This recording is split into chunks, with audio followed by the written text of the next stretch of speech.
Hi everyone, and welcome to the keynote session of our very first netECR e-conference. So for those that don't know, netECR is an independent and international network of early career researchers in the field of suicide and self-harm. And it was created in 2015 with the purpose of facilitating collaborations, networking, and just providing support for our members. So our community is growing week on week, and at the moment we have around over 60 members from all across the world, including research assistants, PhD students, postdoctoral researchers, and early career lecturers. And so we organise bi-monthly journal clubs, we publish blogs, and we facilitate discussion within our virtual lab group, which is on Twitter. But this year we thought, why not take it a step further? And we're having our first online conference, which is really exciting. Today I'm joined by my amazing fellow editors and e-conference organisers, Tiago and Emma. And also we're so excited as well to have our fantastic first keynote speaker, Jo Robinson, with us here today as well. So Jo is an associate professor at the University of Melbourne, and she leads the important research that's taking place within Orygen's suicide prevention unit. And this is regarded as the leading centre of youth suicide research in the world. And Jo conducts some really incredible research, focusing on many different areas such as developing and testing interventions, bringing evidence together to make really important decisions, and translating research evidence into policy and practice. So we feel so lucky to have you here with us today, Jo, and we're so excited to hear more about the chatsafe project, young people, social media, and suicide prevention. So thanks again for being here from ourselves and on behalf of our members, and I'll pass over to you now. Thank you, and thank you so much for the invitation. I'm delighted to be here, if only I was there in person. So I will just share my screen and put all of this into presentation mode, and we'll get going.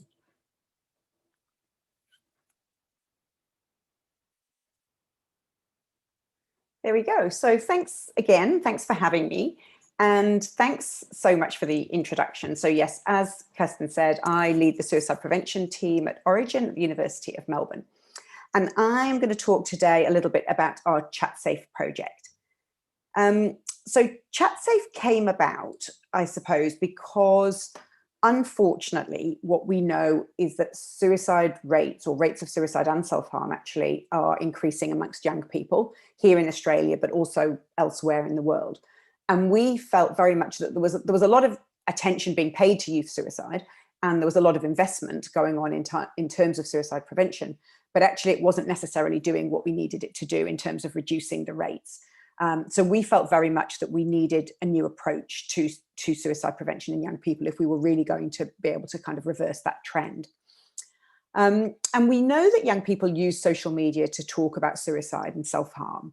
And we know that they do that in a whole range of different ways. So we know that they use social media to share their own experiences, and sometimes that involves seeking help. They use social media to support their friends who might be having a suicidal crisis.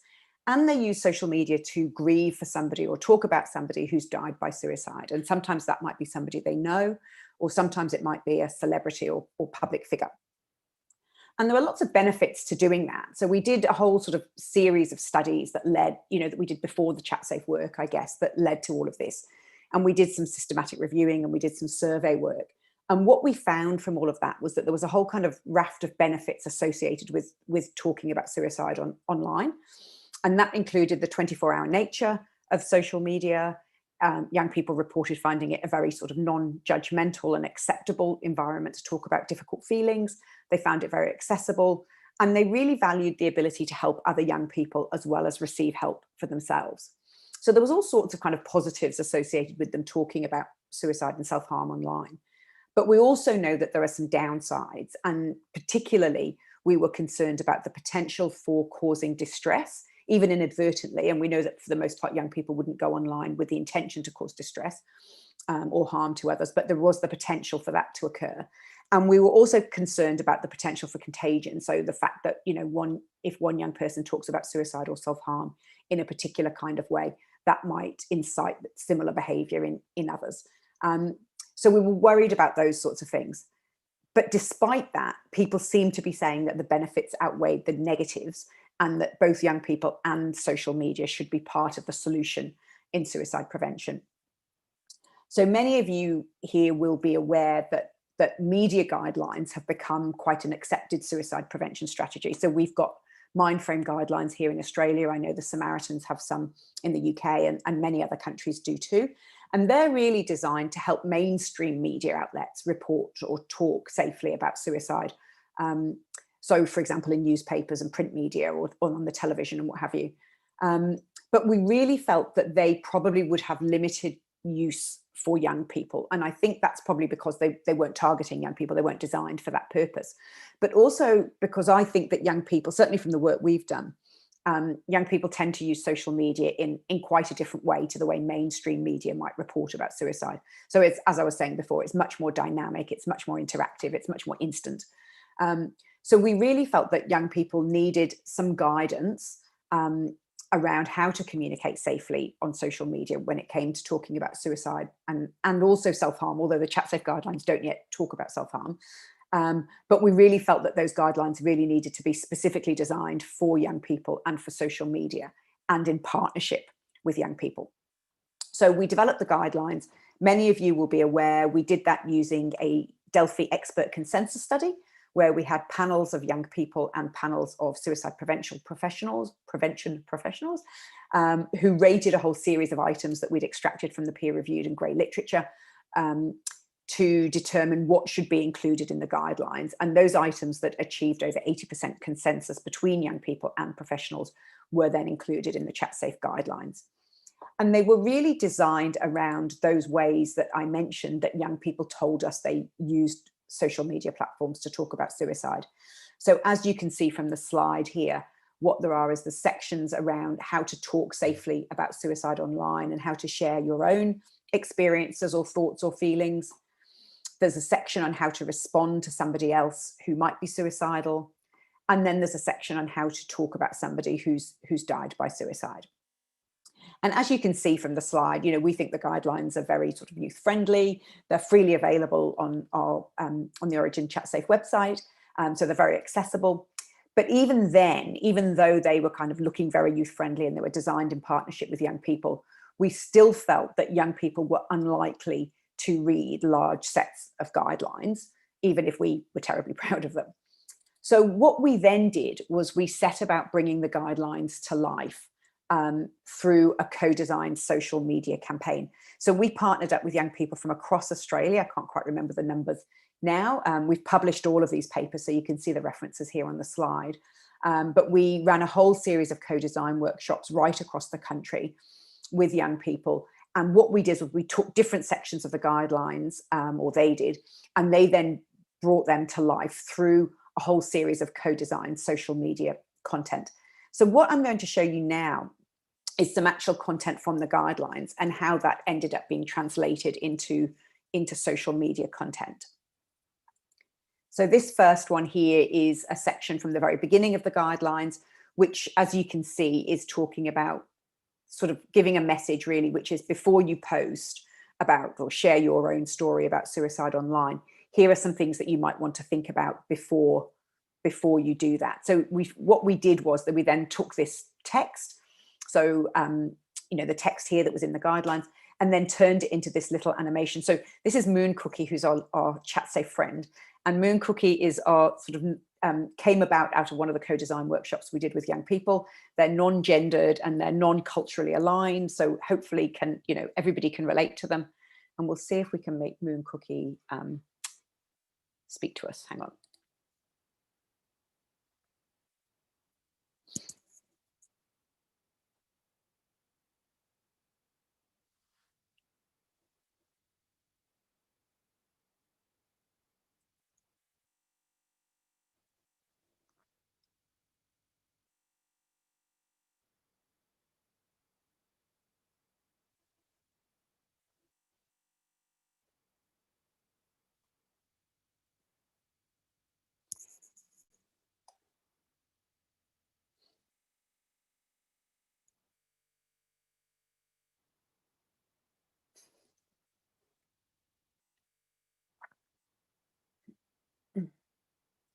So as you can see, what we're not saying is don't post or don't share your story. But what we are saying, before you do, have a bit of a think about what you want to share and how you want to share it, just to make sure that you're good to go. So the other thing that we talk about in the guidelines, and you'll be familiar with this from the sort of mainstream media guidelines, is we do sort of say things like, try not to share graphic images, for example, of self-harm or suicide methods or locations of suicide, because we know they could be distressing or potentially triggering for other people who might be exposed to that content. But again, we also know that young people don't necessarily always do what adults suggest.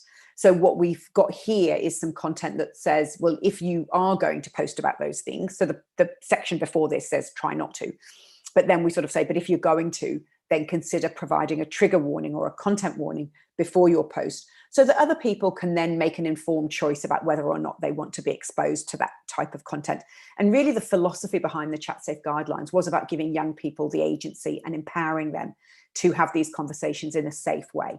So it was really, this was just the idea about providing a bit of a warning so that young people knew what was coming next. And you can see then on the slide here how we then brought those to life through the Instagram feed. And then the next one is about helping somebody else. So one of the things that young people told us a lot is that they are often exposed to suicide-related content. So one of their friends, for example, might post something that suggests that they might be at risk or in distress, and they want to help, but they don't know how to. So either they just don't quite have the language to use, or they're afraid to ask about suicide because they're afraid of what the young person might say, or they're afraid of saying the wrong thing and putting ideas into their head and those sorts of things. So we really wanted to reassure young people that it is okay to ask somebody if they feel that they're suicidal. That won't put ideas into their heads. And we also wanted to give them some practical language around how to do that, to actually give them the skills, I suppose, or the tools to equip them to have these conversations safely.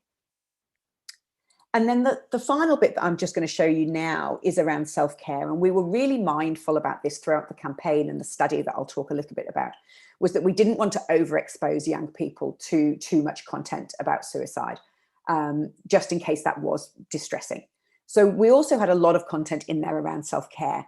So it was really about, providing some messaging around, if you're feeling distressed or you're worried about a friend, then talk to somebody about how you're feeling, whether that's online or offline. Sometimes if you're finding the content you're exposed to distressing, you might need to take a break. And that might mean actually physically stepping away from your device for a little while and engaging in something different. So here's our friend Moon Cookie chilling out a little bit. But also we talk to young people a bit about how to take control of the content that they see and what tools the different platforms have to enable you to snooze or mute certain types of content if you are finding it's distressing. So it's really about checking in with yourself and making sure that you're aware of how different types of content is making you feel, if that makes sense. So that's just a bit of a snapshot of some of the content and how we brought it to life, or young people brought it to life through the campaign. The other thing that young people said to us that we should do was work with an influencer. And again, this was all a bit new for us, but we decided to listen to them. And we've been working with this young woman, Ariella, who you can follow her on Instagram. She does a lot of work around body positivity. She's had her own personal journey with mental ill health. And for her, social media was part of her recovery.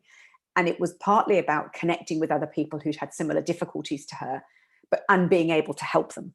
And I think it was that bit that for me was really critical. I think that it was her capacity to help other people on social media was really empowering for her, and really was an integral part of her recovery and her journey towards getting well again. And I think that was something we really wanted to try and embody in the ChatSafe program. I think, up until we did the ChatSafe program, I think a lot of people was, the narrative was that social media was bad when it came to suicide. It increased risk. There was no real understanding of how it could possibly be used as a means for prevention. And for us, Ariella's story really resonated with the fact that it was very much part of her journey of recovery. So we've been working with her over the last little while, and we'll see how that pans out. So of course, because we're researchers, we wanted to evaluate the campaign. So we did that in a couple of different ways. So what you can see here are just some of the simple metrics that the campaign managed to reach lots of young people. So what we did was we rolled out the campaign in a bunch of states across Australia, but not all of the states across Australia, because then we kept some spare for the evaluation. So across the states that we did roll out the campaign, you can see that we reached around 4 million young people. During that period of time, the guidelines were downloaded about 40,000 times. They've since been downloaded about 70,000 times, actually.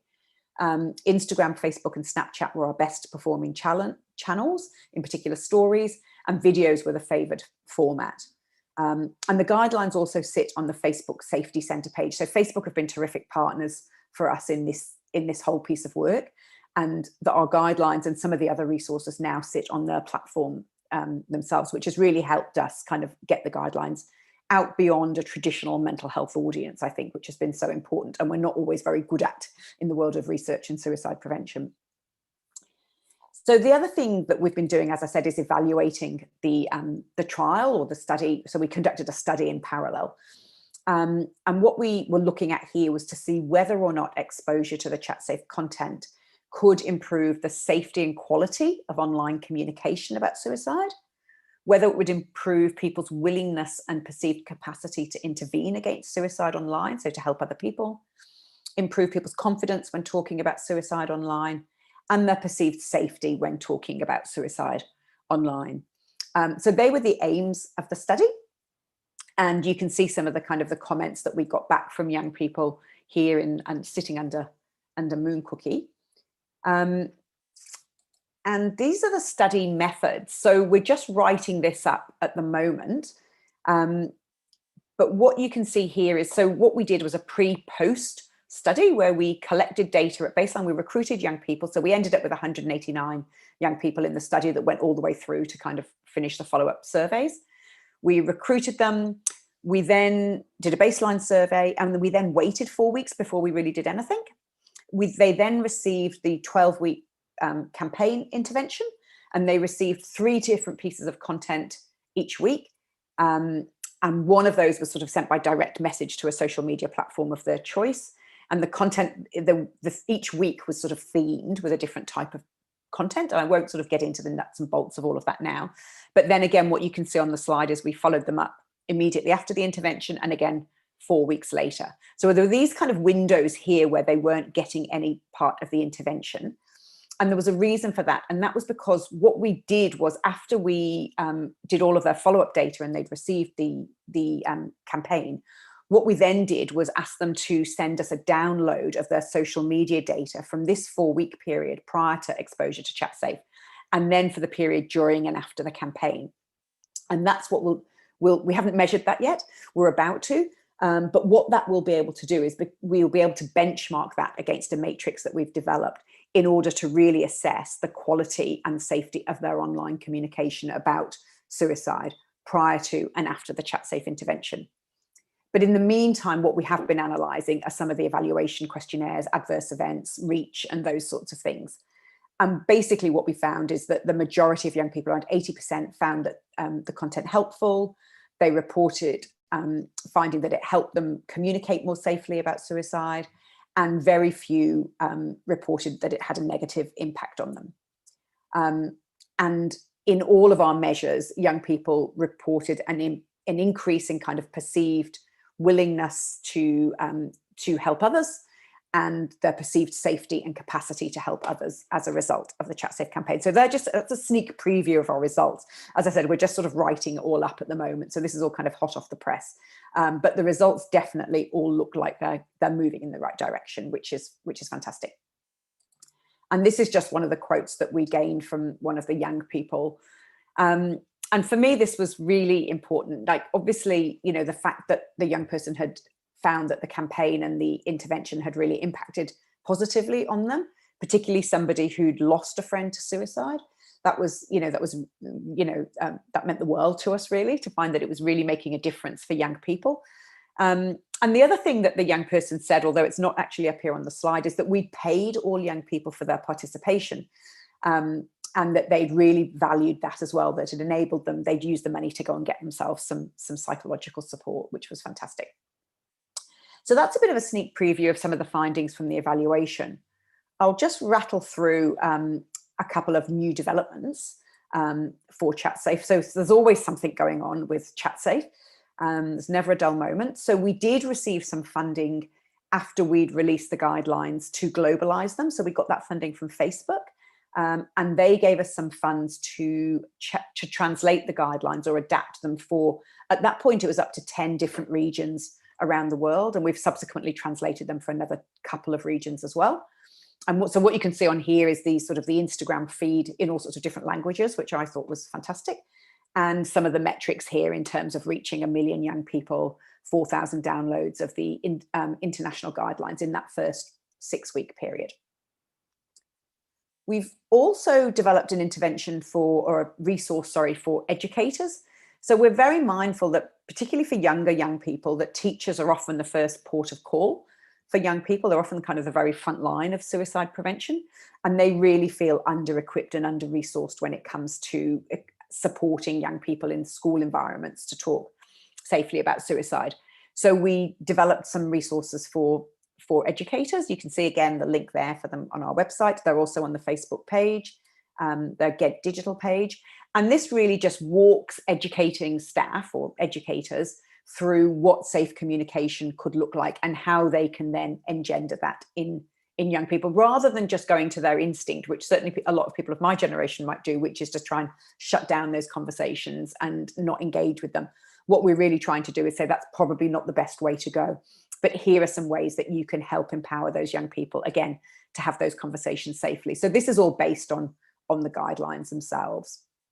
And the other thing that we've got in there is a kind of a pull-out poster with all support services, including the different support services and tools and tips that the platforms themselves offer for young people who might be in distress on the platforms.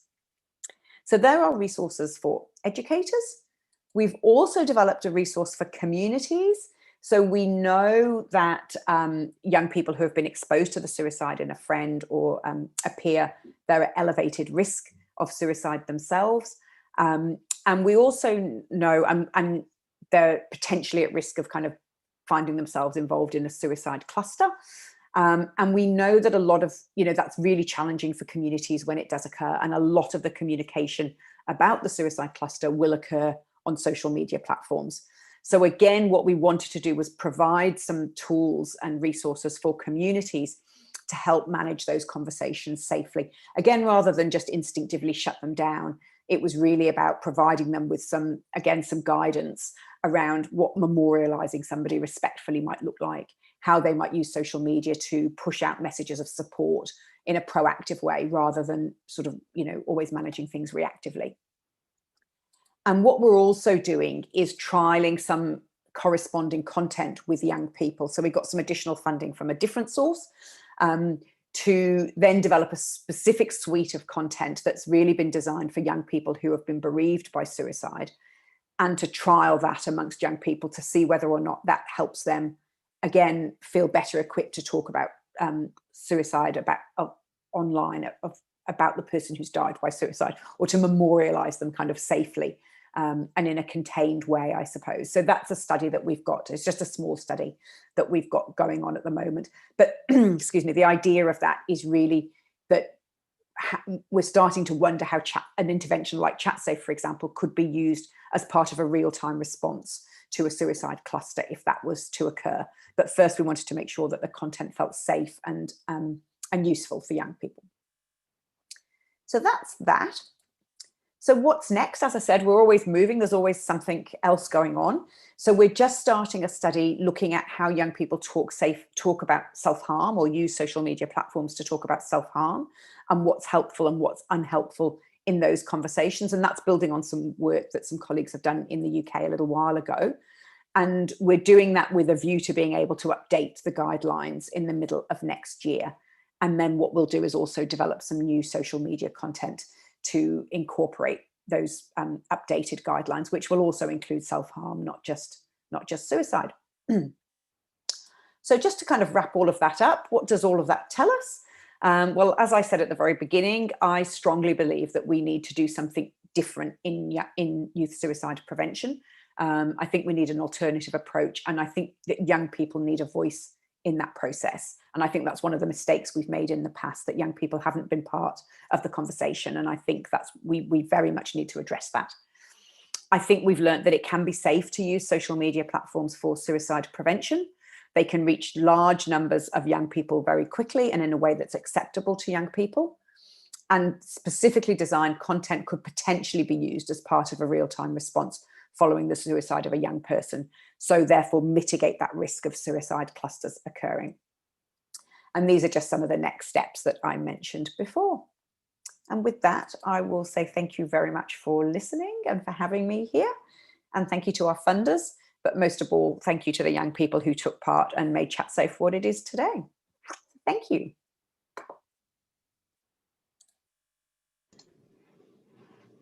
Thank you, Jo. That's absolutely amazing. If you could just now stop the screen sharing, and we have some questions from our community. I believe that you probably have responded some of them during your presentation, but I'll just read them so we can kind of keep the conversation going. So the first question was, how did you and your team go about recruitment to the advisory group? For example, the aims to recruit representative cohort. How was this process? Yeah, so we recruited a whole bunch of young people, and unfortunately the numbers escape me. I think when we wrote the paper, there was about 130, 140 young people that we'd worked with from across Australia. And since then, we've worked with a whole bunch more, actually. So we went about that in a particular kind of way. And I'm not sure, what we did want was to make sure that underrepresented groups, in fact, they're probably underrepresented in the population, but overrepresented in the suicide statistics, were part of this journey with us. But other than that, we probably didn't set out to recruit a representative sample. What we did is partnered with mental health. What we started doing was partnering with mental health organisations and advocacy organisations across Australia to recruit young people into the co-design workshops. And we did that knowing that we would get a biased sample, in that we'd probably get a mentally healthily literate sample to work with. But we did that for safety reasons. And we really wanted to make sure that we were going to be working with a group of young people, who were comfortable and familiar with this topic, and to be able to talk about it with us in a way that was going to feel safe and comfortable for them.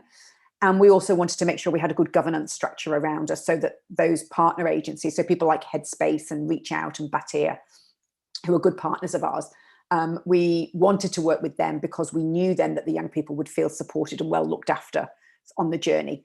We did make a big effort so we did have quite a high proportion of LGBTQI young people, and that's because we'd made a big effort to partner with an agency here called -18, and then another group across in WA, Telethon Kids Institute, who do some great work with those populations. So we sort of went about it that way. I think so. It probably wasn't fully representative, but what we did do was we were able to tap into a lot of minority groups, which was good. We've subsequently partnered up with one of the local universities who do a lot of design and communications work.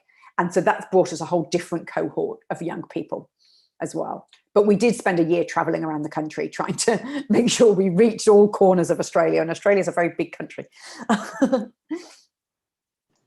Fantastic. Thank you. That's great. And it's amazing to see as well, when you say that the voices of young people being at the heart of this project as well. So one of the questions that our members also asked was, did any of the young people involved in the production of the guidelines display any distress at any stage of the process? And if this was the case, how was it handled? How did you mitigate or safeguard against this? Would you comment on that, please?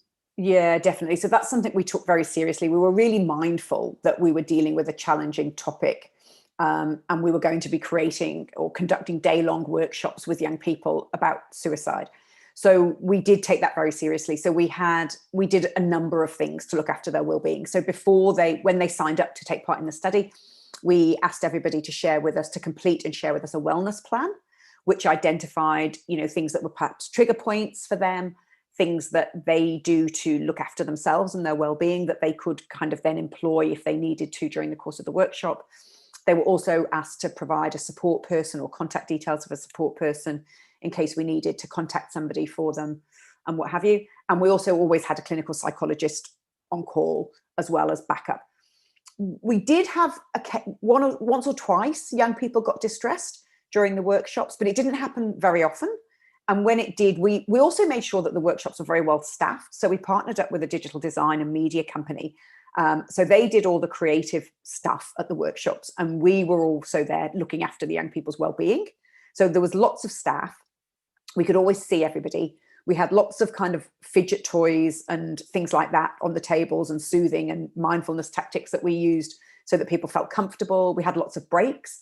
And we spent a lot of time at the beginning of every workshop creating a safe space. So we had kind of room rules, if you like. And at the end, we had Zoom rules because everything was being done online. So that people felt like the space was very contained, and people felt that they were, everything would be treated sensitively and confidentially and those sorts of things. And then at the end of the day, we also did a cool down activity or a mindfulness activity or an appreciation activity or something like that, just to sort of shake off the content a little bit. So we put a lot of effort into well-being, and we gave the workshops a lot of time. And in fact, the couple of workshops where young people did find that they got a little bit distressed were the workshops where we'd been rushed, and we'd rushed some of those activities. So my advice to anyone doing stuff like this is don't rush those well-being activities. They're critical. The couple of times young people did get distressed, one was to do with something completely unrelated to the workshop. And there was another occasion where we did then just sort of move outside, and I sat with the young person for a while. We went through with their wellness plan. We did some grounding activities and soothing activities, and then they were kind of happy to rejoin again. So, it was something we took very seriously. Fantastic, thank you. That's amazing. You also talked about partnership with other organizations as well, something very important. And one of the questions that we also received was if you could tell us a little bit about the partnership with Samaritans and perhaps similar organizations, and then the process as well to ensuring moving outside of Australia to the global translation and ensuring impact that you mentioned. You could comment. Yeah, so I mean, the partnerships that we've had with other agencies around the world has been critical. And that really came about through the work that I've been doing with Facebook.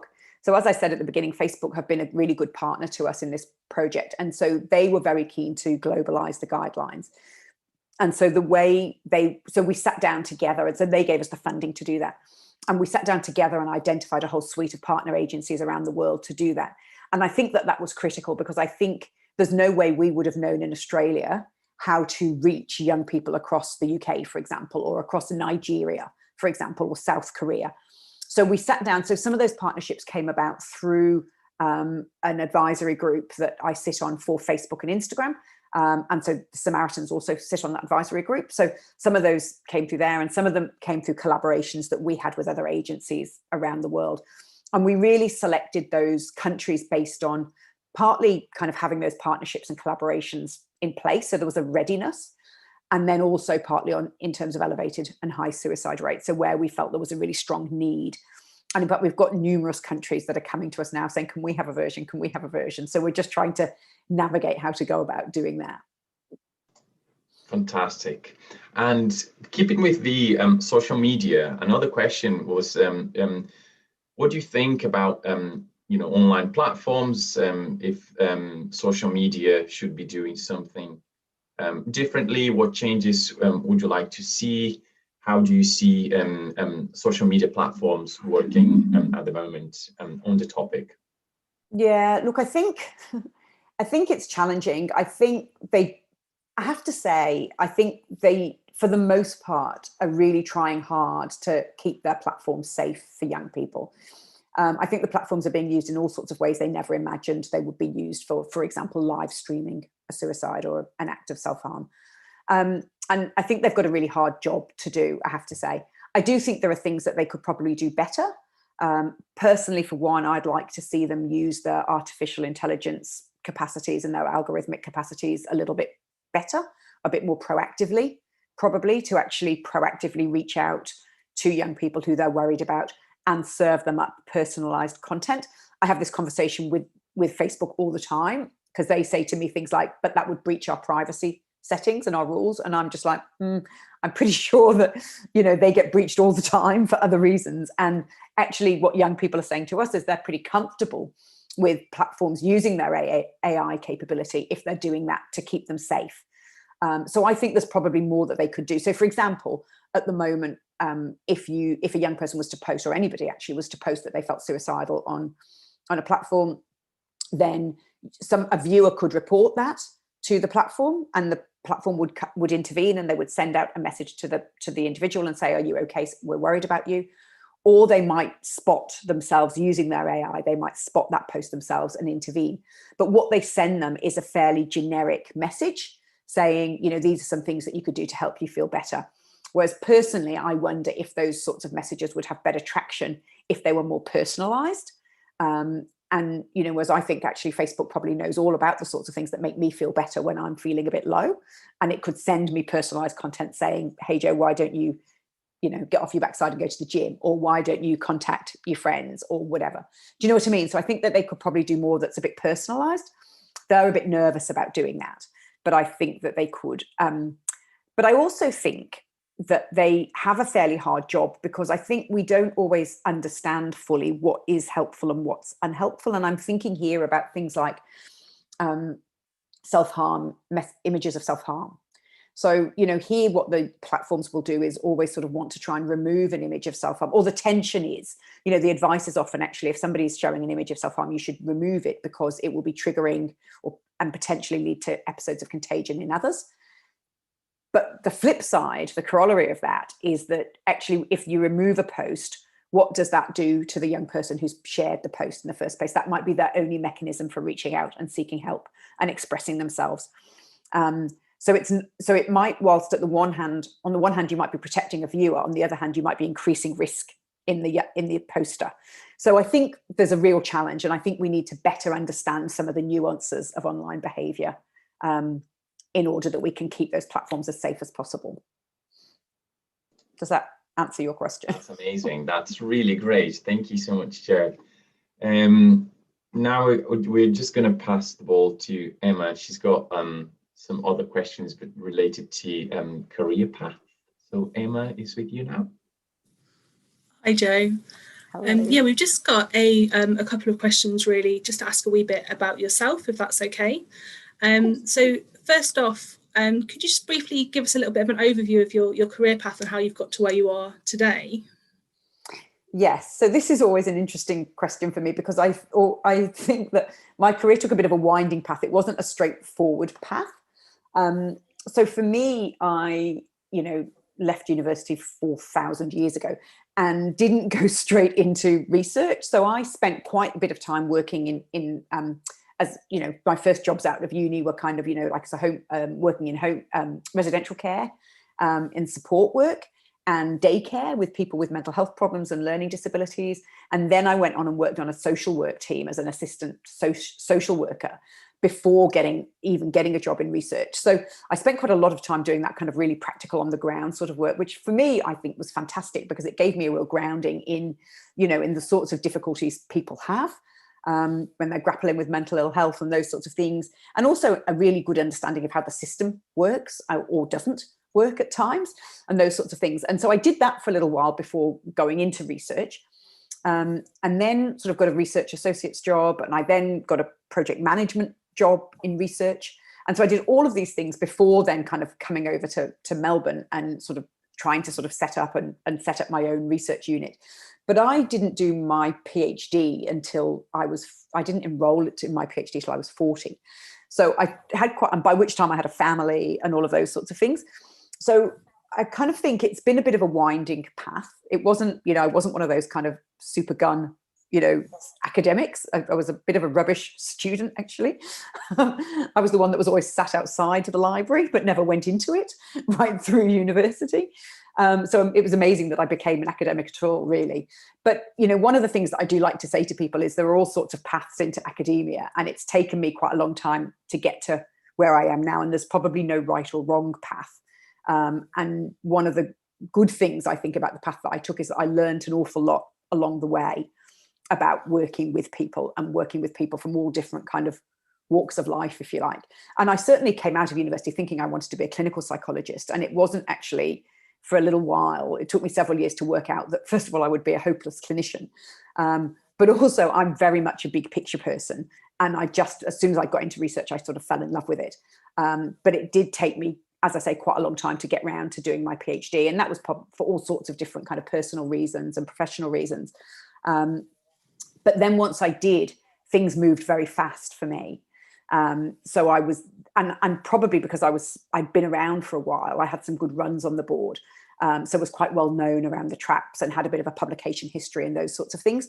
So was able to then get my PhD and then kind of get onto the fellowship track quite quickly and build a research unit quite quickly. But again, I would say certainly when I came to Melbourne and I started off here, set up the research unit, there was just me. And for several years, there was just me bringing in really small pots of money for like $5,000 and $10,000 and just squeezing the last cent out of them, doing as much as I possibly could with them. Before I got, so there was a fair few years of that before I got to where we are now with a $30 million kind of research program and 15 staff and students and those sorts of things. So it was a windy path, Emma, I think. Thank you so much for your reflections and kind of advice to us kind of coming up and coming through various different routes. We wondered if you had any more kind of top tips for early career researchers and especially kind of people working in the field of self-harm and suicide prevention work. Yeah, definitely. So, God, where to start really? I think some of the best advice that was probably given to me and I can pass on to others is I think there's probably a few good things that you can do for yourselves. I think one is work with good people. And we're very lucky in the field of suicide and self-harm. I think as a community, we generally work with, the people we work with are fantastic and lovely and very keen to collaborate and those sorts of things. I think one of the things that's really helped me is I've had some amazing mentors along the way. And when I say mentors, I think I mean a couple of different things. I think I've been lucky enough to work with people who have attracted opportunities. So people who are kind of well-known and fairly well-established. So have attracted funding and attracted, the attention of people like policymakers and those sorts of things. And they were also, so there was no shortage of work and they were also willing to share those opportunities with me. So, and that was really helpful. So I've kind of worked in some big units where, work kind of fell in our laps and that work was passed on to me. It wasn't like the senior CIs or what have you were hogging everything for themselves. They were willing to pass on opportunities to me. And I think it's really good if you can, collaborate with people that are going to be able to pass you opportunities. And then I've also had some really good mentors who have just genuinely given me very good advice all the time and helped me navigate my way through tricky situations, which there always are in kind of, any workplace and, and also just given me very wise advice methodologically and about, opportunities to take and not to take and those sorts of things. So I think getting a couple of good mentors has really stood me in good stead. The other thing is just what I just mentioned, which is taking opportunities. And, opportunities has become a bit of a buzzword on my team. My team make fun of me whenever I say there's an opportunity. But I do think, take as many opportunities as you possibly can to push yourselves forward. And that's not at the sacrifice of your, work-life balance and mental health and those sorts of things, because that's the other piece of advice I've probably got. But I do think, be willing to take life by the horns, I think, and when opportunities come along, do take them. And there's rarely effort that's wasted in research, I think. So often, we'll put a load of effort into something and it might not pay off, but it's rarely wasted. It will get used for something else, or you'll have learned something along the way from doing it. So I think that's my other piece of advice, is sort of take opportunities when you can. I think probably the other couple of things are don't take failure and rejection personally. And I think, we do take some knocks in research. Rejection, unfortunately, is par for the course into, and I've had some big knocks in my time, some big grants that I've really wanted that didn't get up, and had papers rejected and those sorts of things. And I think probably a good piece of advice is not to take those knocks seriously. Give yourself a bit of time to lick your wounds and have a bit of a sulk. but then pick yourself up again and look at what you can learn from the experience. And I often tell this story, but I remember the first author paper that I wrote as an academic, and I sent it off for publication, delighted with myself, thought it was kind of, the biggest seeds of genius that ever had been written. And it got kind of scathing reviews from the reviewers. And I was mortified, and so much so that I printed it off and carried it around in my handbag for months before I could even bear to look at it and read it properly. And then it was a good friend and mentor of mine who eventually wrestled it off me in a cafe one day and said, let me help you. Let's fix this together. And, the lesson in there was to kind of, it's fine to have, as I say, a bit of a sulk and lick your wounds a bit, but, don't take it so personally. Don't carry it around in your handbag for months on end, but be willing to ask for help and get help, because, as a friend of mine says to me, there's a home for everything. So if one journal rejects something, just, send it somewhere else. So don't take those knocks personally. They do come, and we just have to pick ourselves up and kind of learn from them and carry on. And then the other thing is about work-life balance and mental health. And I think academia is one of those industries, or, being a researcher is one of those jobs that will take up as much space or as much room in your life as you will give it. The job is never finished. You never really reach the end of a working day, I think. And I would do well to take some of this advice myself, but is to make sure that you do look after yourself and know when to step away. And I think, academia's got a bit of a reputation for it's competitive and it can be cutthroat, but it doesn't have to be those things. And it can be collaborative. And, you can create, we work very hard on my team to create a really positive team culture of collaboration where we help each other up. We don't rush up to the top and push each other back down. And I think we would do well to remember those things as well. And particularly in suicide and self-harm, where, we're not impervious to the subject matter that we're dealing with. And I think, I'm always mindful that we show the subject as much respect as it deserves, I think. And part of that is about self-care and is about looking after ourselves as well. Brilliant. Really important points there. I think you touched on it to an extent that, sometimes there can be difficult moments or difficult days kind of in academia and more generally. The final question we have is just kind of any advice you give yourself on kind of difficult days, kind of how do you get through those? Yes, I've had one of those difficult days today, and I should have taken some of my own advice and stepped away from my computer for a while, I think probably the advice I do give to myself, or try and remind myself when I am having a bad day, are those things that I would have said to, that I would say to somebody else, I suppose, which is to remember not to take those things personally. And we do get a lot of knocks in research. We do have bad days. So it really is about remembering not to take those personally. And it's easy to sort of say that probably when you've had some, a bit easier when you've had some wins under your belt. It's easier to take the knocks because there's a bit more perspective there. But I suppose it is remembering that, it's not personal. We do have bad days, and actually, you just need to pick yourself up and learn from them, and pick yourself up and sort of carry on. But I do also try and give myself permission to give myself a bit of space, I think, at times. So if you've just had a big rejection for a grant or a fellowship or something like that, it's okay to kind of take the time away, have a bit of a sulk, do whatever it is that's going to kind of cheer you up a bit, whether that's going for coffee with somebody, or often for me it involves a bit shopping, whatever that is, give yourself permission to take a break, take the advice that you would give somebody else, I think. So they're the sorts of things that I kind of try and remind myself. And sometimes it is fine if you're having a bad day just to step away from it, because you'll have a good day the next day where you make up for it. So to put everything in a bit of perspective, I guess. Brilliant. Well, thank you so much for joining us. We've certainly kind of got a lot of there to think about and to reflect on, and I'm sure I can extend a thank you from our broader kind of netECR community. So we will let you get on with your evening. Thank you for accommodating our time zone difference. I realise that's been a bit of a challenge to sort out, but thank you so much, Jo. No, that's an absolute pleasure. Good luck with the rest of the event. Thank you.